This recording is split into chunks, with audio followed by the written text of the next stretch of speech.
Hoy nos acompaña Alexandra Vela, ministra de Gobierno y Policía, política y académica de dilatada trayectoria. Fue alta colaboradora de los presidentes Jaime Roldós y Osvaldo Hurtado, concejala de Quito entre 1990 y 1994, exdiputada, exvicepresidenta del Congreso y asambleísta constituyente en 1997. Gracias por acompañarnos un nuevo domingo a Políticamente Correcto. El de hoy es un programa especial por los difíciles momentos que atraviesa el país en el terreno de lo político y por el miedo que ya sentimos los ecuatorianos por el desborde de la violencia y la inseguridad a cuenta del narcotráfico. ¿Y quién más que la ministra de Gobierno y Policía para hablar de estos temas? Vamos a empezar por el bloqueo institucional de este programa, en donde Claudia Roura nos plantea el primer análisis. Carlos, el gran concepto que el presidente Lasso ha dado a su gobierno se sustenta en tres ejes fundamentales: orden y liquidez fiscal para el Estado, un plan de atracción de inversiones y una reforma laboral que genere 2 millones de empleos. Son las ideas dentro del proyecto de ley de creación de oportunidades que somete al gobierno a tres vectores de presión muy importantes. El primero de ellos está en la Asamblea, donde luego de que el CAL devolviera el documento al Ejecutivo, quedó en evidencia las enormes dificultades que en adelante tendrá el régimen para que la clase política dé paso a sus iniciativas. Recordemos que Guillermo Lasso solo cuenta, por ahora, con 25 votos de 137 sillas. La oposición de UNES, el PCC, la IDE y Pachacutic está declarada. El segundo vector de presión está en las calles. La CONAIE, los sindicatos, los transportistas, los agricultores han advertido con movilizarse si el Ejecutivo no detiene el alza constante de combustibles, se solucionen los problemas de créditos y deudas, se controlen los precios y, como dice parte de la izquierda, si se insiste en precarizar el empleo. El tercer actor con capacidad de veto en el gobierno es el Fondo Monetario Internacional, organismo que acompaña la política económica del Ecuador con financiamiento barato bajo metas de disciplina fiscal. Por ello, la reforma tributaria. El aval del FMI le permitirá al país acceder a financiamiento por 1.800 millones de dólares hasta el año 2022 y créditos hasta por 4.500 millones con otros organismos. Al presidente este momento se le hace llevadera esta suerte de presión política por los buenos números que tiene ante la población, sobre el 74% según CEDATOS. Pero como hemos visto en la historia, puede ser una fortaleza efímera que la ministra de Gobierno, Alexandra Vela, debe aprovechar. Carlos, inicias la entrevista. Gracias, Claudia, por ese primer mapa conceptual. Y empezamos esta entrevista con la ministra de Gobierno, Alexandra Vela, dándole muy buenos días y haciendo una pregunta puntual. ¿Empezó ya? ¿Podemos hablar de una pugna de poderes como la que alguna vez denunció Jaime Roldós en 1980? Bueno, si recordamos el pasado y sobre todo 1980, en el que se produjo realmente una pugna muy fuerte entre el Legislativo y el Ejecutivo, en realidad yo diría que uno de los problemas más serios de la democracia, sobre todo cuando existe un régimen de carácter presidencial, es la difícil relación entre el Ejecutivo y el Legislativo. Sin embargo, quisiera pensar que el hecho de que hayamos tenido como gobierno algunos tropiezos en la relación con la Asamblea Nacional, que es del cual, digamos, el principal efecto negativo en este momento es la devolución del proyecto de ley de creación de oportunidades. Quisiera pensar, que es posible superar todavía estas barreras y llegar a la posibilidad de tener un encuentro real y una continuidad en el proceso de diálogo para encontrar soluciones a los problemas del país. Señora ministra, ¿y qué significa dar una batalla democrática, como lo ha mencionado el presidente Guillermo Lasso estos días, con cierta fuerza, con cierta firmeza, con cierta molestia incluso, frente a lo que ocurre en la Asamblea? Significa que cuando el proyecto de ley y los contenidos de ese proyecto de ley son muy importantes para el pueblo ecuatoriano, el presidente está dispuesto a hacer todos los esfuerzos indispensables y a librar una batalla, como él dice, con el fin de lograr el objetivo fundamental de esa ley, que es la generación de empleo. Y en esa batalla, que es fundamental en este momento, que es la prioridad que tiene el gobierno en este instante, es fundamental hacer todo el esfuerzo necesario y llevar adelante ese proceso para lograr el objetivo final. Señora ministra, ¿usted es de las que cree que la unidad técnica legislativa se convirtió en una suerte de corte constitucional que anticipó criterios al decir que el proyecto de ley tenía vicios de inconstitucionalidad, sobre todo porque englobaban una falsa idea de trabajar en una sola materia? Me parece que a lo largo de estos últimos 2 años, la Asamblea, a través de la Unidad Técnica Legislativa, ha tenido algunos momentos en los que se han expedido informes que han sido acogidos por el CAL. A pesar de que los informes no son informes no vinculantes, han sido acogidos y que generalmente se han planteado en algunas oportunidades temas que tienen que ver con la posibilidad de que el proyecto pueda tener algún viso de inconstitucionalidad, como usted señala. En este caso, la observación que hizo el informe de la Unidad Técnica Legislativa tiene que ver con un tema de pronunciamiento de carácter constitucional. Es decir, la Unidad Técnica Legislativa consideró que el proyecto de ley incumplía la unidad de la materia, es decir, que no se refería a una sola materia, sino que abarcaba varias. Y en esa línea de pensamiento, desgraciadamente tuvo la aprobación del CAL. Pero mire una cosa, en la ley, en el artículo 30 de la Ley Orgánica de la Función Legislativa, la Unidad Técnica Legislativa no tiene esa atribución de verificar la constitucionalidad o no de un proyecto. Habla de 4 temas: normas legales vigentes que se verían afectadas o deberían derogarse, un lenguaje utilizado a la norma y revisión de no discriminación de género, el impacto en las normas sugeridas y estimación del costo que podría provocar la implementación de una norma. No encuentro ahí una necesidad, una necesaria, no sé, disquisición constitucional de si un proyecto vale la pena o no devolverlo. Sí, sin embargo, en el caso del CAL, de alguna manera tienen la capacidad de hacer un análisis un poquito más global sobre los temas que se refieren al proyecto de ley que tienen enfrente. Y inevitablemente se llega al tema de si es que existe una unidad de materia o no.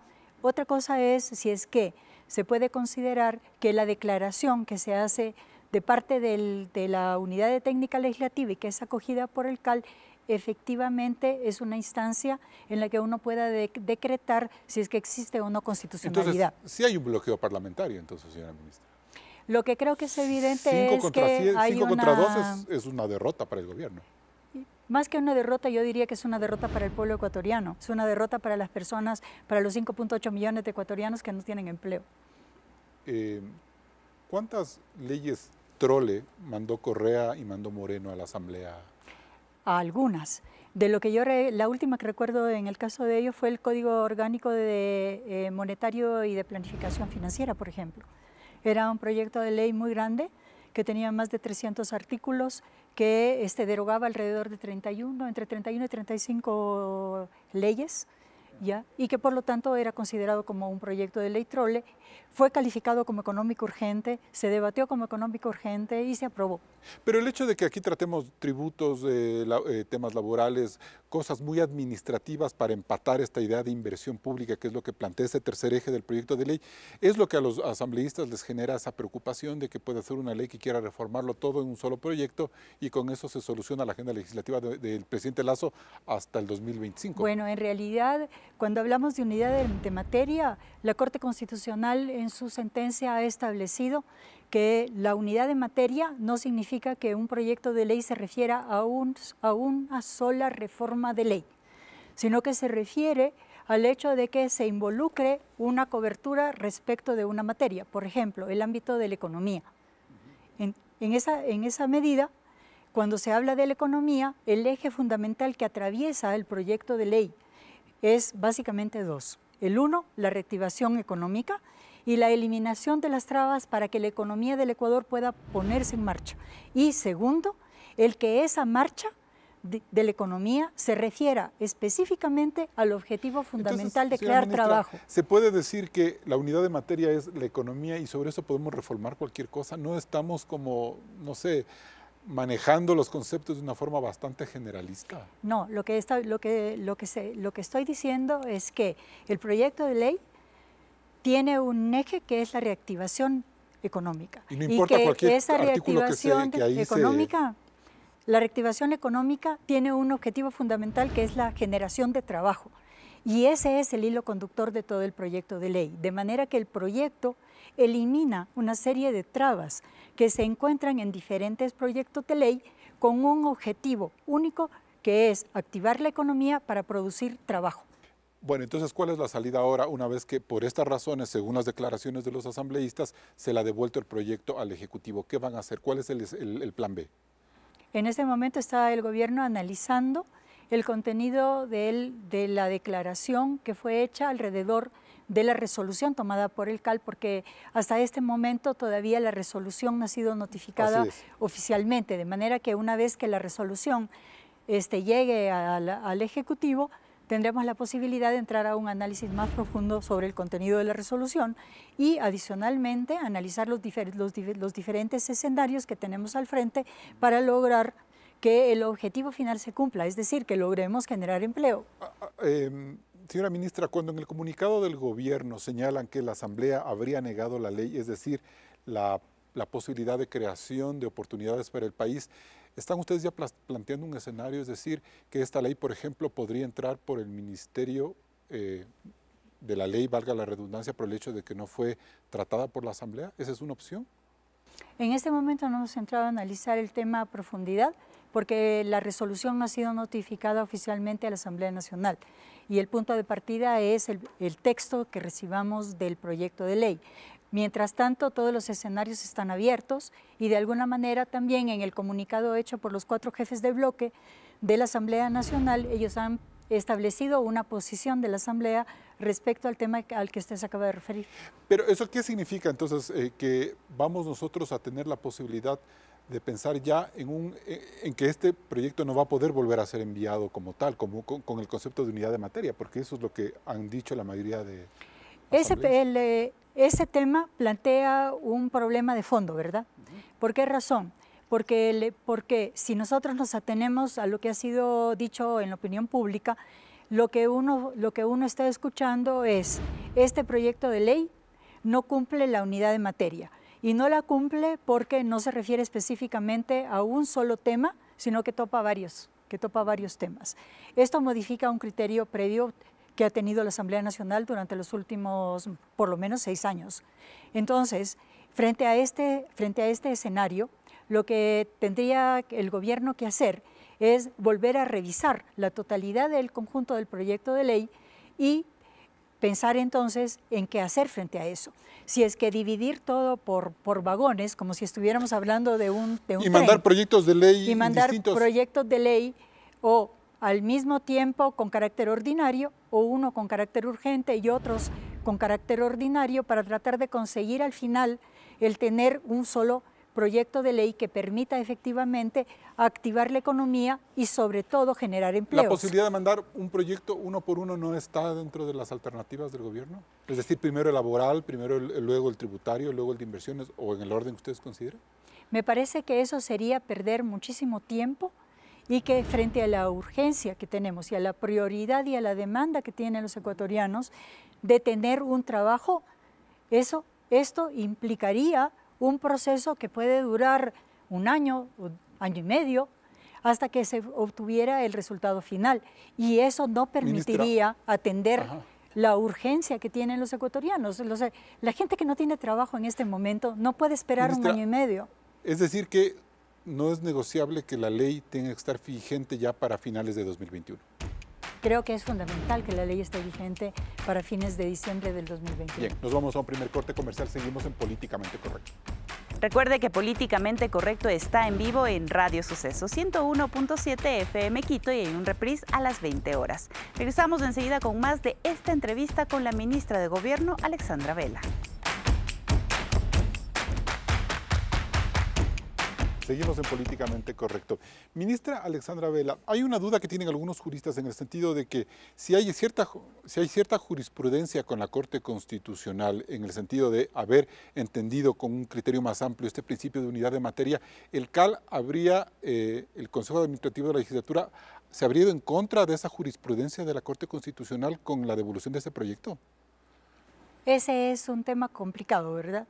¿Por qué razón? Porque si uno hiciera una interpretación al pie de la letra de las consecuencias de la existencia de la sentencia de la Corte Constitucional, uno podría considerar que el informe no vinculante de la Unidad de Técnica Legislativa y la decisión que acaba de tomar el CAL están contraviniendo lo establecido en la sentencia de la Corte, y la sentencia de la Corte es una sentencia que es de obligatorio cumplimiento para todas las instituciones del Estado, a salvo que esa sentencia se modificara.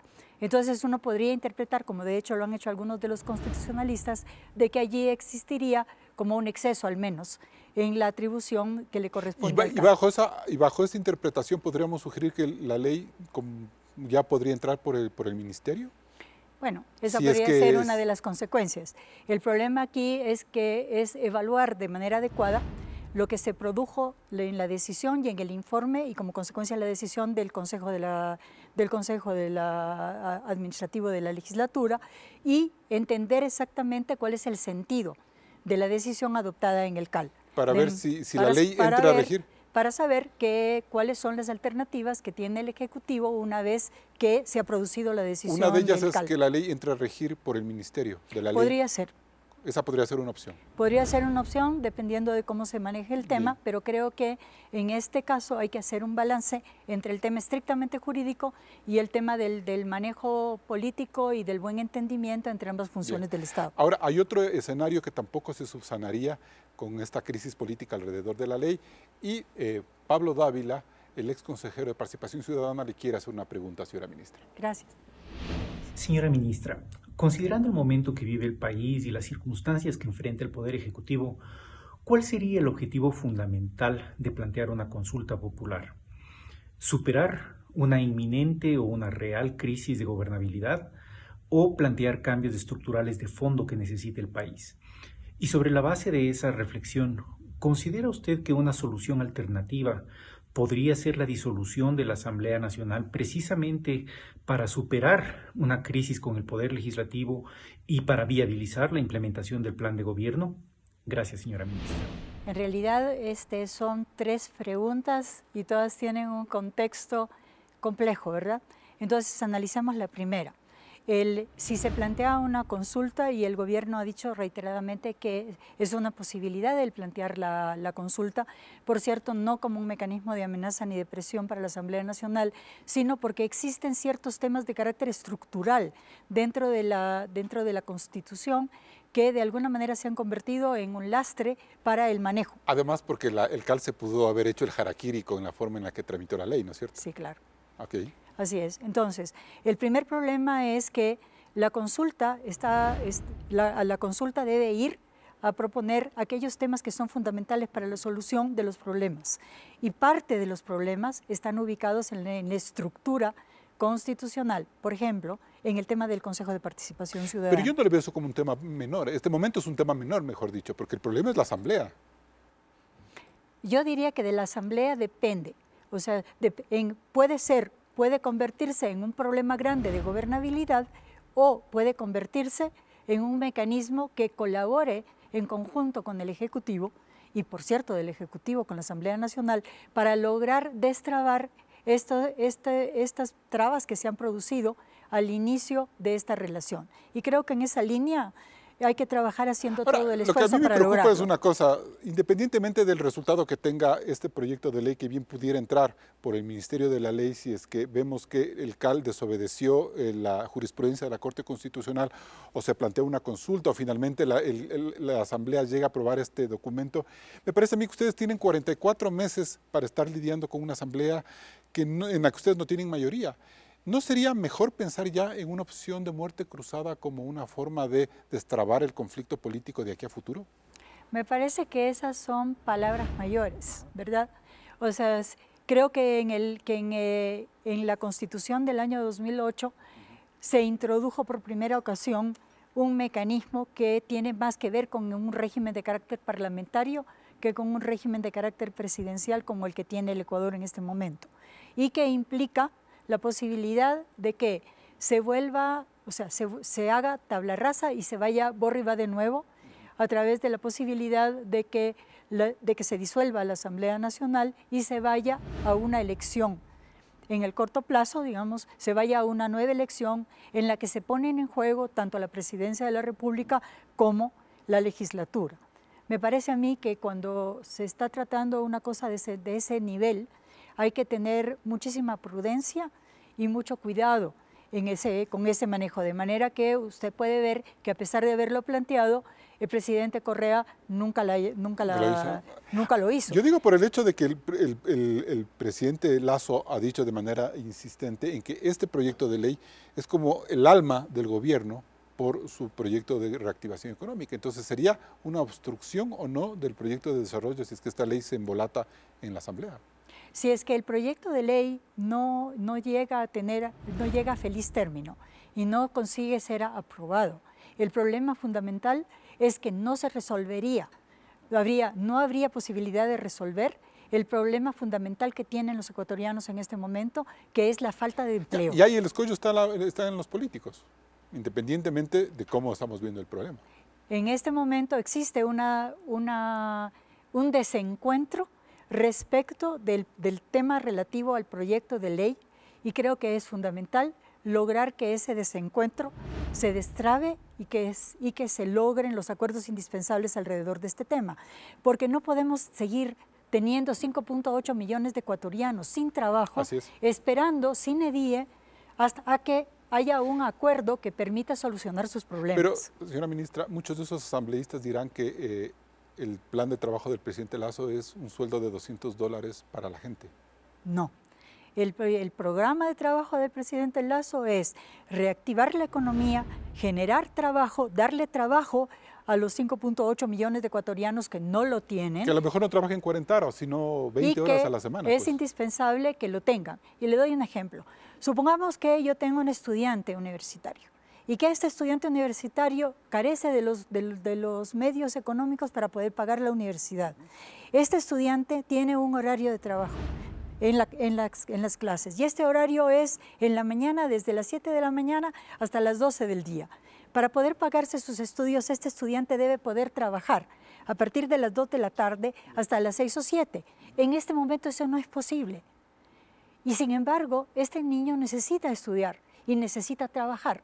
Entonces, si es que se plantea un mecanismo de flexibilidad que no es para los trabajadores que actualmente tienen un trabajo, que son solamente 3 de cada 10 ecuatorianos, sino que es para los 7 ecuatorianos de cada 10 que no tienen trabajo, y le permite a un estudiante, a una persona que tiene un grado de discapacidad, a una madre de familia que tiene niños que atender, poder adecuar su jornada de trabajo.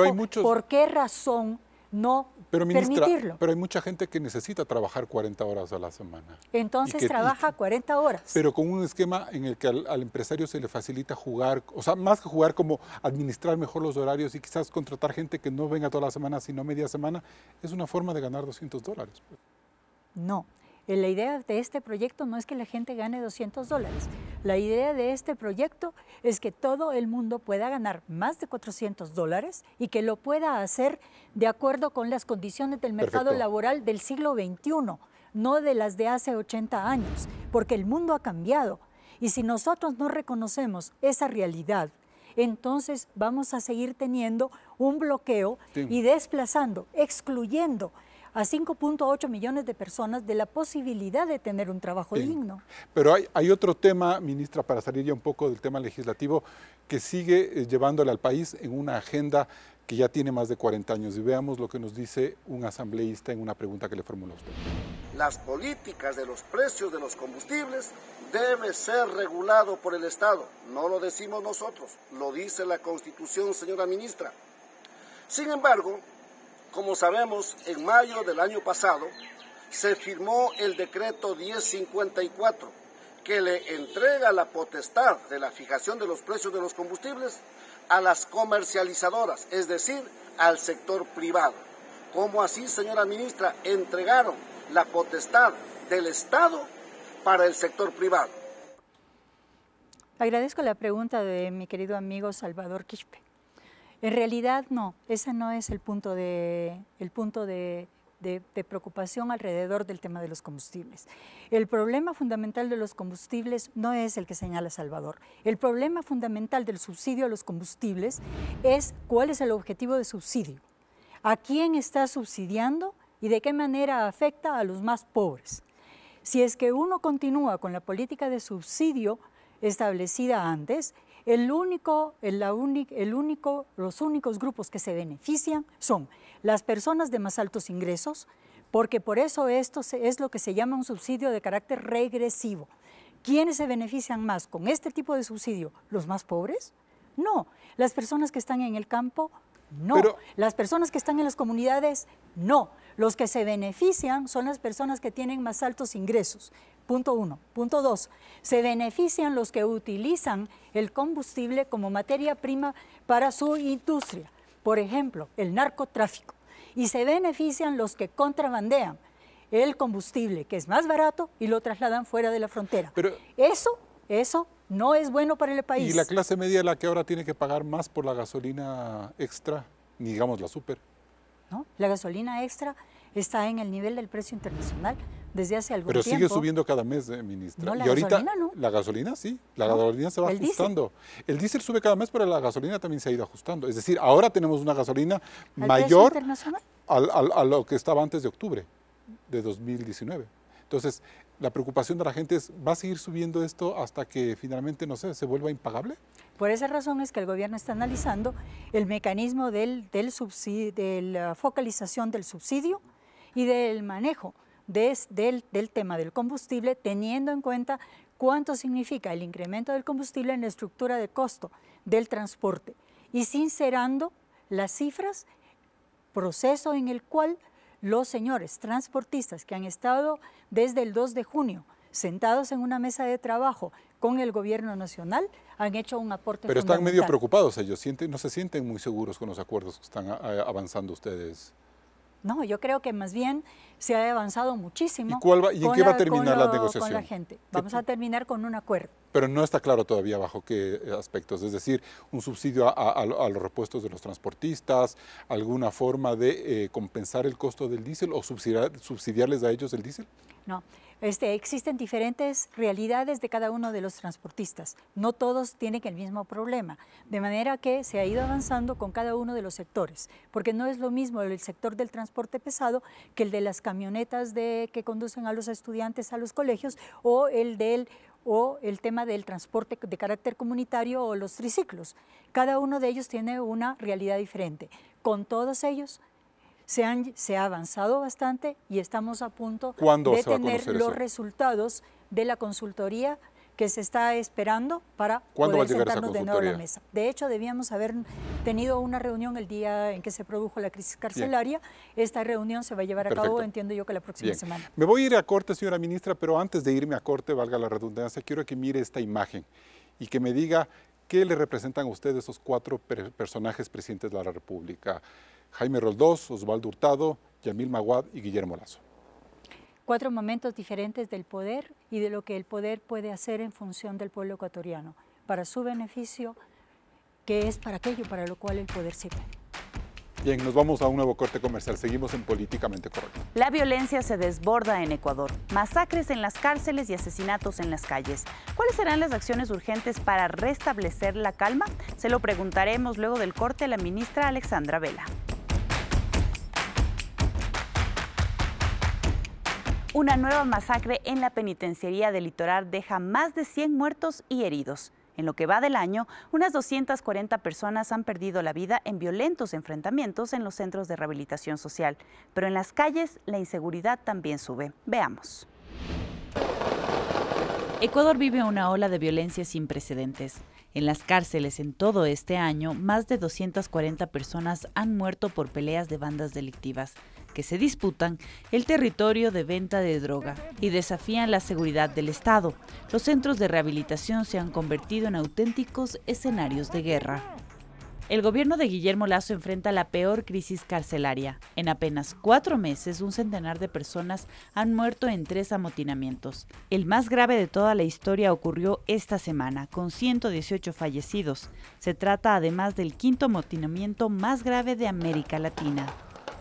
Las medidas que se han tomado, como declarar estado de excepción, emergencia carcelaria y más patrullaje con militares, parecen ser insuficientes para combatir el crimen organizado. En las calles la situación también es compleja. Este 2021 se ha convertido en el año más violento desde el 2014. Solo entre enero y agosto, 1.427 personas han sido asesinadas. Según los expertos, esta violencia tiene que ver con los carteles de droga que buscan en Ecuador un lugar para producir, vender y además blanquear el dinero de este lucrativo negocio. Pero a esto hay que sumarle que cada día en todo el país se registran robos violentos a personas, negocios y domicilios. Críticas como la de Jaime Nebot están presentes. ¿Recuerdan la promesa de mano de hierro contra la delincuencia que hoy aterroriza al país? Ni el dedo meñique han levantado para hacerlo. La percepción ciudadana de inseguridad y desprotección puede generar en el mediano plazo un deterioro en el apoyo político al gobierno. Bien, señora ministra, este quizás es el tema más complicado de su agenda como en el gobierno. Y me da la sensación de que la policía ha perdido el control efectivo de la seguridad en el país. Esa es la sensación que a mí me queda. En realidad, el fenómeno que estamos enfrentando es un fenómeno tremendamente complejo. Es un fenómeno que tiene que ver con una escalada y una modificación sustancial en el tipo de delincuencia que existía en el Ecuador antes y que durante los últimos 14 años se ha transformado en otro tipo de delincuencia. ¿Por qué se transformó en 14 años? O sea, los datos reflejan que existe en primer lugar un tránsito desde lo que era un tipo de criminalidad simple, por ejemplo, un robo o alguna otra cosa, y hacia un fenómeno de criminalidad compleja. ¿Qué significa criminalidad compleja? Aquel fenómeno de delincuencia que tiene que ver con una organización para llevar adelante los diferentes tipos de delitos, fundamentalmente vinculada al narcotráfico, y que tiene una secuela de otros delitos que están vinculados con ello. Trata de personas, tráfico de armas, delito de sicariato, y que todos vienen juntos. Y es claro que hay un proceso durante los últimos años en el que este tipo de delito ha ido creciendo dentro del Ecuador. Porque políticamente se le permitió, señora ministra, en 14 años o en los 10 años del correísmo que ese negocio o esa criminalidad creciera. Algunas personas señalan como un factor fundamental. Yo quisiera referirme a los hechos y dar cuenta sobre los hechos. No, trabajar con los hechos, porque los hechos nos dicen cuál es la realidad. Y esa es la realidad que nosotros debemos enfrentar. De manera que uno observa a partir del año 2018 un incremento en la violencia en general en el Ecuador. Es una violencia que se expresa a través de temas delincuenciales, a través de violencia interpersonal e inclusive a través de violencia intrafamiliar. ¿Similar a lo de América Latina o es Ecuador particularmente el caso? Similar a América Latina, con las diferencias que existen en cuanto a la graduación del problema. Porque, por ejemplo, uno es el tema de México, que es un tema extremo, otro es el tema de Colombia, otro es el tema de Perú, otro es el tema del Ecuador. Bien. Pero en todo caso es evidente que es un tema que debe ser analizado con una visión de carácter regional. Ahora, ¿Jaime Nebot tiene razón en asegurar que no han movido ni un meñique para combatir la delincuencia? No, definitivamente no. Y le explico por qué. En primer lugar, hay que tener en cuenta que este gobierno tiene 4 meses y que estamos hablando de un fenómeno que no se produce en 4 meses, que es un fenómeno tan arraigado que se ha producido durante por lo menos los últimos 14 años. Entonces, este gobierno está enfrentando en este momento una situación que no se han producido en 4 meses. ¿Pero qué hacemos, señora ministra, con 3 jefes policiales de la zona 8 Guayaquil, la más caliente, en un año? Arauz, Zapata y el nuevo jefe de la policía. Y tres jefes del sistema carcelario en 4 meses. Entonces, sí da la sensación de que hay inestabilidad, de que la policía como que no logra asentar un liderazgo firme para el combate a la delincuencia. No, la Policía Nacional tiene un liderazgo firme, que es el liderazgo de la comandante de la Policía Nacional, que es la general Tania Varela. Y tiene un mando perfectamente establecido y determinado que en este momento además se encuentran los generales en los diferentes territorios para poder enfrentar el fenómeno. Pero ¿por qué hay tantos cambios en Guayaquil, por ejemplo? ¿Por qué hay tanto relevo de general de jefe en Guayaquil? Bueno, yo le puedo dar cuenta de los últimos 2 meses, porque antes de eso no te puedo dar una explicación. Pero bueno, la general, o sea, la comandante está desde hace antes de La comandante ha sido llegara. ratificada en el mando, eso demuestra una línea de continuidad. En el caso de Guayaquil y en el caso de un sector específico de la ciudad de Guayaquil, que es el DMG5, este es el lugar en donde existe mayor conflictividad y mayor nivel de delincuencia.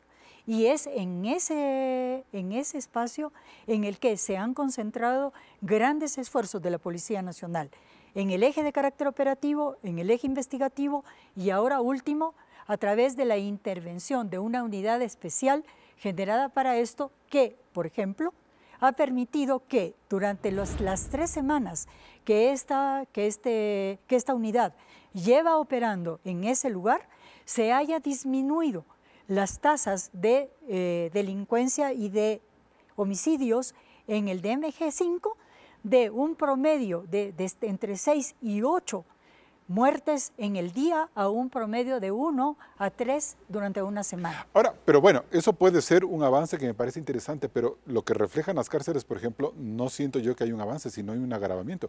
Le digo porque en el mes de julio estuvo aquí Fausto Cobo hablando a propósito de su nombramiento y de la crisis carcelaria de la Tacunga. Y cuando yo le preguntaba que por qué él se enfoca en la Tacunga, me decía que ahí está el foco del peligro. Y yo le dije, ¿y la penitenciaría? Bueno, enfoquémonos en la Tacunga. Y han pasado 2 meses y vemos la masacre en la penitenciaría. ¿No hay un error ahí de percepción de entender el conflicto carcelario?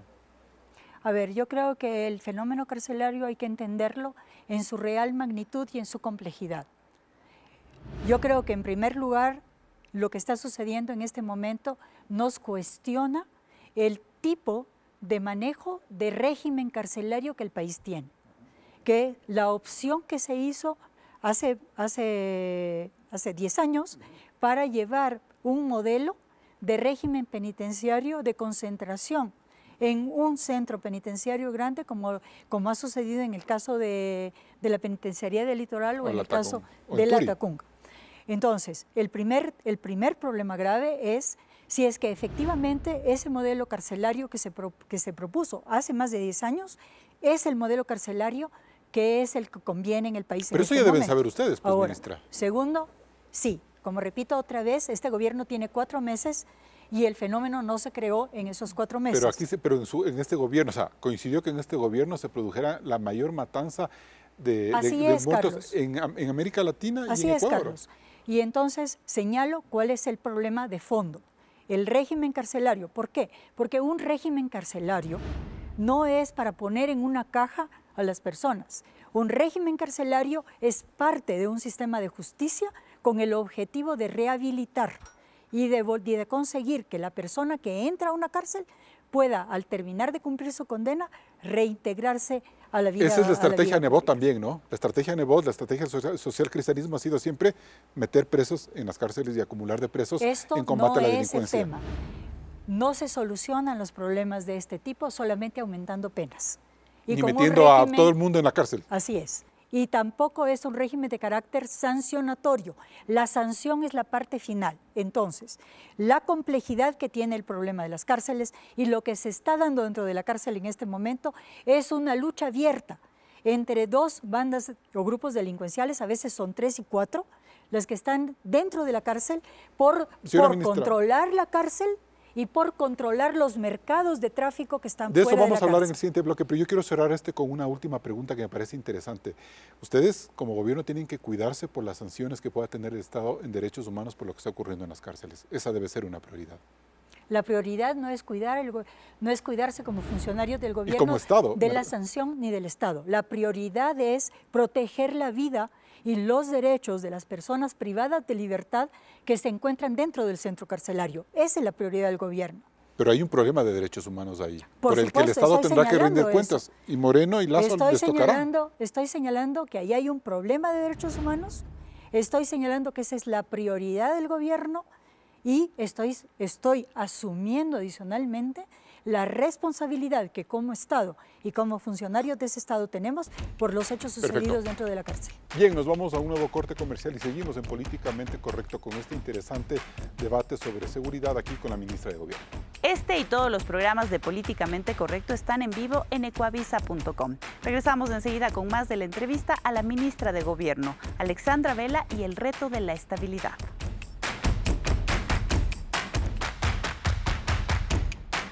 El tema de inseguridad es realmente grave. Mario Pazmiño, experto en inteligencia, también plantea una pregunta a la ministra Vela. Señora ministra del Interior, la crisis que afecta a nuestro país en el tema de la seguridad ha golpeado las estructuras gubernamentales, ha penetrado el sistema de seguridad integral del Estado y también el aparato judicial. El crimen organizado transnacional, desde mucho tiempo atrás, se ha enquistado en la sociedad ecuatoriana. Las autoridades gubernamentales de los anteriores gobiernos y el actual no han podido realizar mayores acciones contundentes contra este flagelo llamado crimen organizado y narcotráfico. ¿Cree usted, en este contexto, que es el momento oportuno para que se conforme una fuerza de tarea conjunta del litoral ecuatoriano con el propósito de combatir directamente el crimen organizado transnacional y el narcotráfico que está asolando a las provincias del litoral ecuatoriano y a nuestro país? Creo que el problema de inseguridad del Ecuador tiene que ver con diferentes ámbitos. Tiene que ver con el control efectivo de las fronteras, tiene que ver con el control efectivo del ingreso de armas, tiene que ver con el control del narcotráfico, tiene que ver con el control del mercado de tráfico y de consumo interno que hay, y cada una de estas facetas tiene diferentes formas de aproximación y de trato. Ahora, cuando en este momento está dictado un decreto de excepción, en las cárceles, sí, existe la posibilidad de que se trabaje de manera conjunta, con una unidad de trabajo.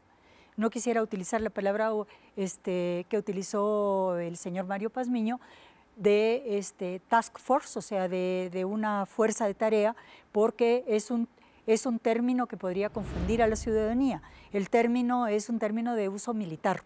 Y una operación en términos de seguridad ciudadana y de seguridad pública, de orden público, no se traduce en este tipo de trabajo.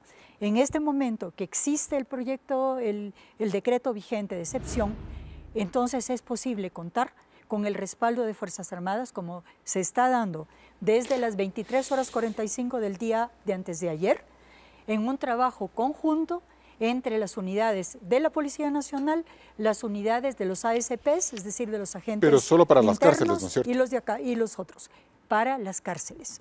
En el control de las fronteras y de los ríos, en el control fluvial y del mar, la tarea es una tarea de las Fuerzas Armadas Nacionales.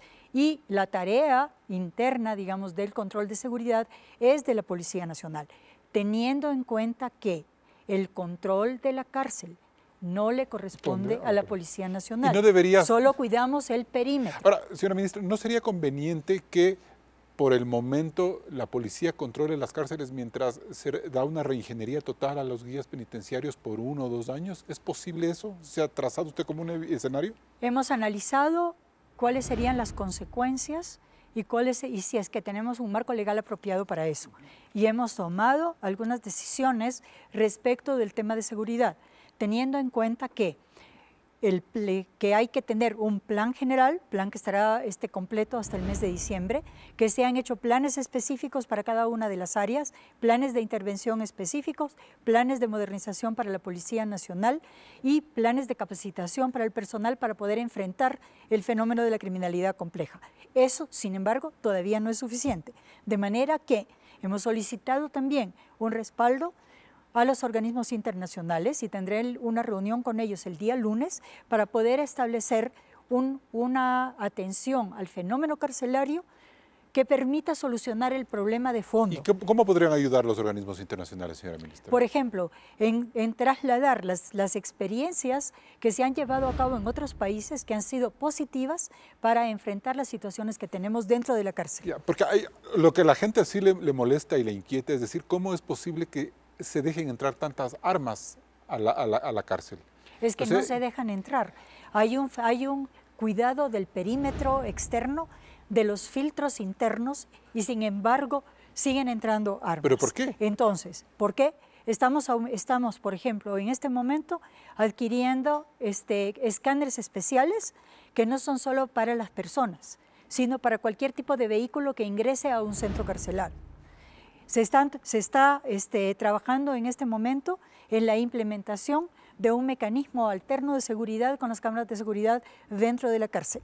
Se está trabajando con los guías penitenciarios para tratar de que estos que además tienen menos número del que deberían tener dentro de la cárcel, y estoy utilizando cifras que no son del ministerio, sino que le corresponden al SNAI, que es el ente que tiene bajo su control el organismo que controla las cárceles y que es un organismo independiente. De manera que estoy haciendo una referencia sobre las cifras y sobre los datos del SNAI. Señora ministra, ¿y no cree usted que cabe en este momento replantear la política de Ecuador frente al tema de las drogas, que incluya una estrategia más audaz, que incluso implique el apoyo de Estados Unidos a lo que ha venido haciendo? Es decir, una suerte de plan Ecuador que enfrente el problema de las drogas de una visión mucho más radical. Ya. El problema de la droga tiene varios frentes. Un frente interno, que es producido por un mercado de consumo que existe ya en el Ecuador, y un problema externo que implica el control de las rutas de narcotráfico que transfieren droga hacia los Estados Unidos y hacia la Unión Europea.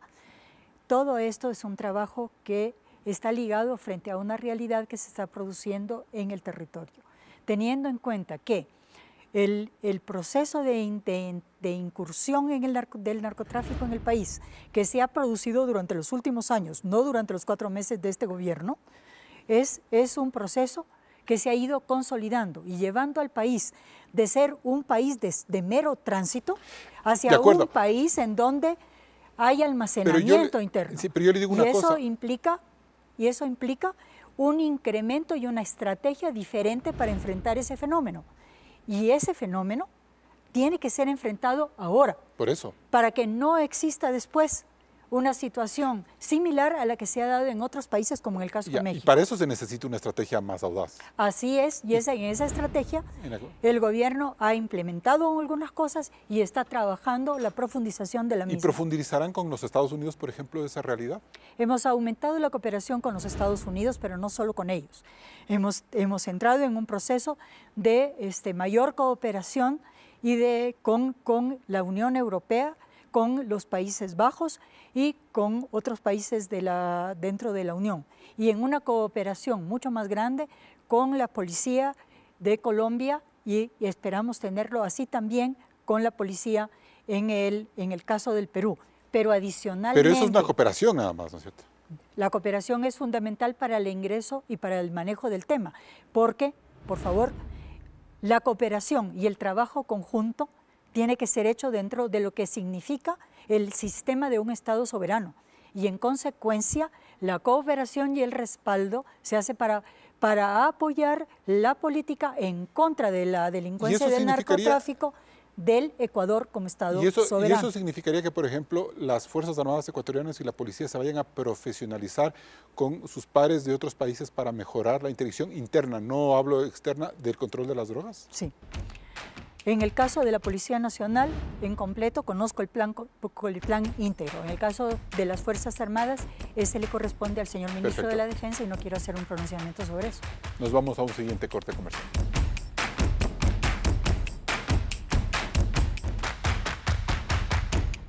Entramos en etapa de conclusiones. Ministra Alexandra Vela, ¿cuál es la lectura políticamente correcta que se debe dar a la crisis institucional entre el gobierno y la Asamblea y también frente al grave desafío de la inseguridad en el país? Que frente a las crisis el gobierno debe dar una respuesta inmediata, teniendo en cuenta cuáles son las razones por las cuales la crisis se ha producido. Y que en esa línea es indispensable, y para mí fundamentalmente, escuchar un poco más los criterios que vienen desde los otros lados y tratar de conseguir que este bloqueo termine desbloqueándose y produciendo los acuerdos indispensables que el país necesita. Y bien, en esta entrevista hemos tratado de mostrarle a la ciudadanía los grandes desafíos que tiene la República. Uno de ellos tiene que ver con el debate institucional alrededor de las reformas que ha diseñado el presidente Guillermo Lasso para la impostergable recuperación económica. Por lo visto, el choque de trenes está a pocas semanas de ocurrir y quizás sea la ciudadanía la que tenga que dirimir frente al bloqueo y la desconfianza que muestra la clase política en su conjunto. Consulta popular, muerte cruzada, no sé, la disyuntiva toma fuerza luego de ver el embotellamiento en el que ha caído el proyecto de reformas económicas, tributarias y laborales, porque tenemos que ser conscientes de que a Lasso y a la Asamblea le esperan 44 meses de permanentes boicots. Ese bloqueo, sin duda, no le hace bien al país, precisamente cuando todas las energías del gobierno, la Asamblea, la fuerza pública y la sociedad en su conjunto deben reenfocar el gravísimo problema de la inseguridad y el narcotráfico. Hay que pensar desde una perspectiva de consenso nacional con absoluta responsabilidad, firmeza y marcado liderazgo. Caso contrario, el Estado sucumbirá ante la violencia. Hasta el próximo programa. Las acciones para detener la violencia deben ser urgentes y efectivas. Así cerramos este programa de Políticamente Correcto. Tenemos una nueva cita el próximo domingo. Usted siga en la señal de Coavisa.